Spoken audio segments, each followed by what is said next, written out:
Hey everybody, Randy here in the Eastwood Garage. Thanks for joining us for another live video on Facebook, YouTube, and at eastwood.com. Today we got our brand new hydraulic flare tool, our Fairmount tool, hydraulic flare tool. So we have Bo here who's going to demonstrate it. Yeah, you probably know Bo from the powder coating live video, which he's somewhat famous for now. At least that's what you were telling me earlier. And if you have any questions, everybody's favorite lead tech advisor, Scotty C. He's back. If you missed him, he was on vacation last week. Yep. So people had to deal with me. I forgot to turn my mic on one day. Yep, that's true. So that's true. You saw it. You were watching it. Oh, last week? No, I wasn't watching. You've done it with me too. But if you guys have any questions on Facebook or on YouTube, make sure you ask them here. I can get you taken care of, or we can also shoot them over for Randy and Bo to answer. All right, thanks, Scott. So Scott, it's flares today. What do you have a favorite flare? Oh, definitely. All of the above, because it works on every application. All the flares. All right. So, Bo, the brand new hydraulic flare tool. I mean, we sell a lot of brake forming and flaring tools. We do. But we've got this one today, and we're going to demonstrate it. Yep. And can you walk us through what you get here? So this one's a little bit different. It's more of a comprehensive kit. It does brake flares, both standard and metric. It does fuel lines, GM connect lines, push connect, trans lines, cooling lines. So pretty much any metal line you have on your car, this is going to be able to do a forming for it. And 3/16 all the way up to ½ inch. Exactly. Metric 4.75 to 10 millimeter, and then the connect lines are all 3/16 to ½ inch as well. Cool. So you get a wide selection there. So we're going to demonstrate this here in a second. We have some footage. Yep. Because we were doing a hydraulic, a 3/8, a really heavy one. Yeah. So can you walk us through this then? Again, this is the assembly of the tool, getting it set up. When doing the connect lines, I like to put a little bit of lubrication on it because the dies will stick to the metal just due to the amount of pressure that's going into the tool. Right here, we're inserting the block into the holding assembly, just tightening down a little bit to kind of hold everything in place. You install the op 0 so that you can set the brake line where it needs to be set to start the forming process. Once it's set, tighten everything down. That will hold the line in place. And then you can move on to the other operations. First is op 1, of course. Which is just setting the depth. Yeah, and for this, there's actually only one operation. So what it's going to do is actually take that line and push it down into the block to form that connect style fitting. And then it's that simple and it's done. Those are your hands? Those are my hands. Okay, those hands look at that. You got really nice hands. I wouldn't expect those hands on you. I never really studied them before. Well, I always wanted to be a hand model. I just couldn't quite cut it. So that's simple. After a couple pulls, so you just pull the trigger a couple times and it's done. And we've got it. We actually even have it. One of them right here that we were doing earlier, right? Yeah. Is this it? If Joe can get in. Slightly different, but still the same idea. Yeah. So we're doing them. Oh, maybe I'll put it down here where it's lighter. Joe can get on it. So I guess we can get this. Should we get this tool out and do a flare right here live for everybody? So we're just going to do a standard double flare? Yeah. Is that what we're going to do? 3/16 double flare. Like the most common brake fuel line size? Yeah, exactly. So for the brake flares, there's actually 3 dies used. It's going to be your op 0, which will set the depth. That's why it's flat, right? Exactly. You're just going to try to make the tubing flush with the end of the die. Yeah, exactly. It sets it in the block. Your op 1, which will do the bubble flare. And then your op 2, which will do the double flare portion. And then I just need to grab that block. So for this, you screw the handle into the base of what holds the block. And then your hydraulic ram will screw into this side.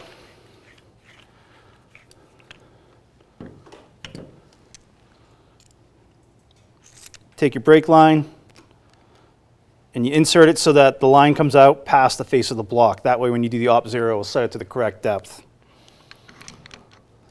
And this can be used on or off a car, which is... Exactly. It's nice sometimes. You don't want to take everything off.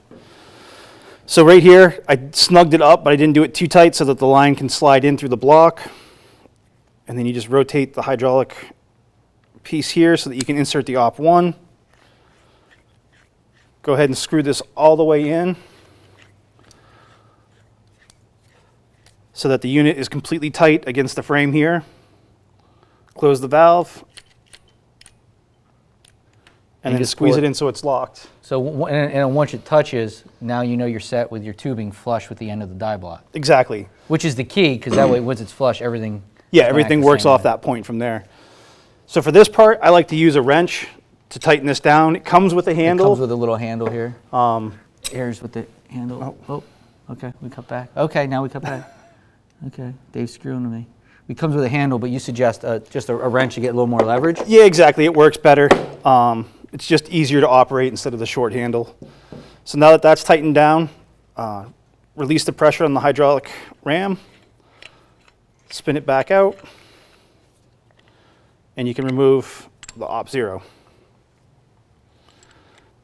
Now you slide the op 1 in, and again, screw it back down. Tighten down the valve that allows it to push, and then squeeze the lever until you can't squeeze anymore.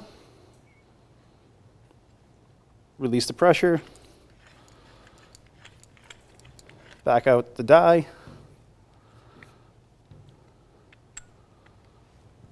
And then replace it with op 2. Same thing, just screw it all the way back in. Close the valve.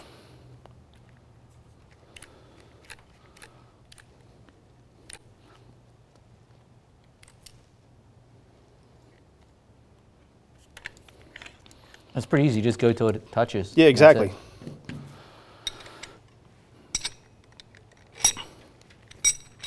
it. Loosen everything up. And it comes out and you have your double flare. That's pretty quick and easy, too. Yeah, it's super easy with this tool. Could we get a little closer? Get Joe, get in and get a good shot of it. I'm moving around here.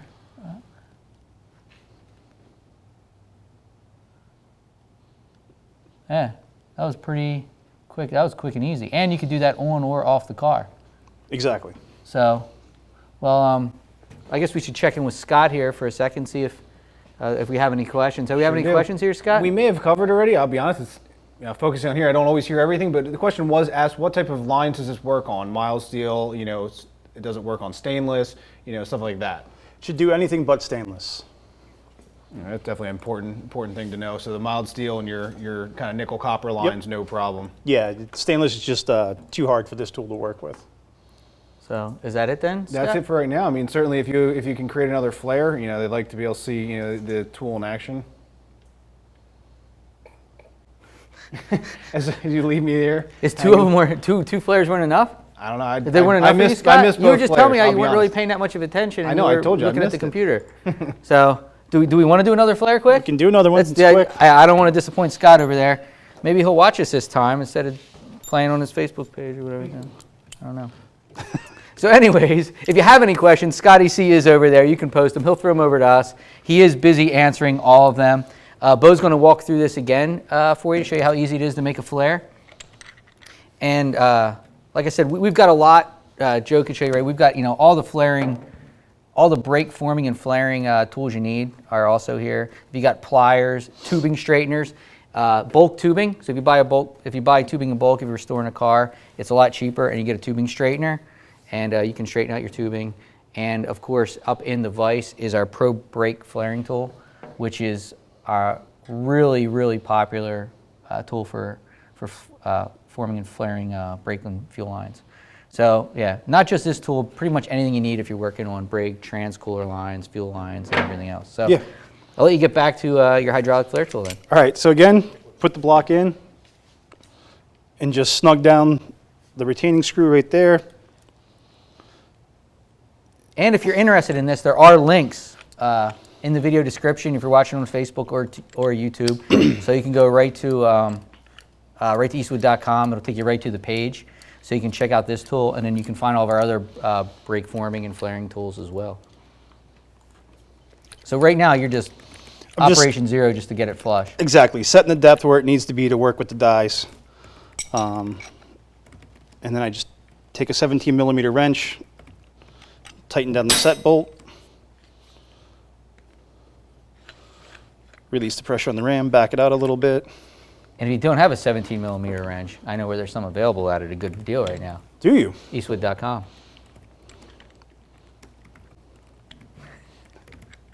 Seriously, I think they are on a really good. I think we are actually running a sale on wrenches right now. Yeah. So that's not your product category, right? It is Is not. that why you're ignoring me? Okay. Sorry. Yeah, we got to sell brake flaring tools today. Are all the brake flaring tools your category? They are. Oh, okay. Yeah, let's sell them. So then we close the pressure screw again. Pump the handle until it won't go any further. Release the pressure.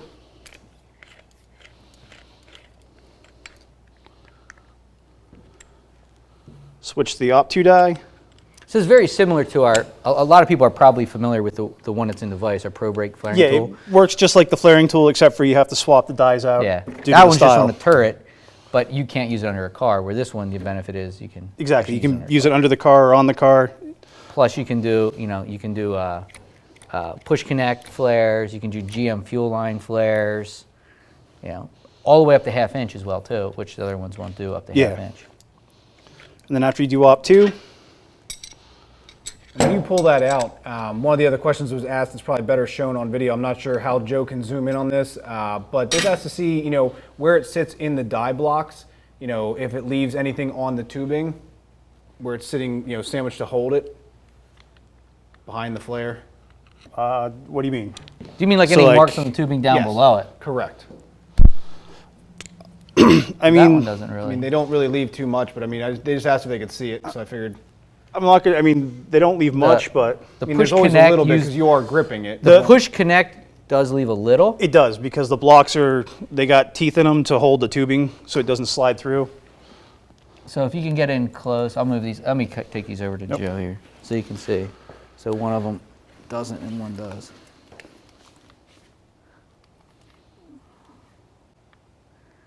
So yeah, you can see here, this one basically has none. And the push connect that we did, like you could see, similar to what we did in the video we showed, you can see a little, you can't see much, but very slight. I mean, Yeah, and again, it's because the blocks have to hold the line due to the pressure. yeah.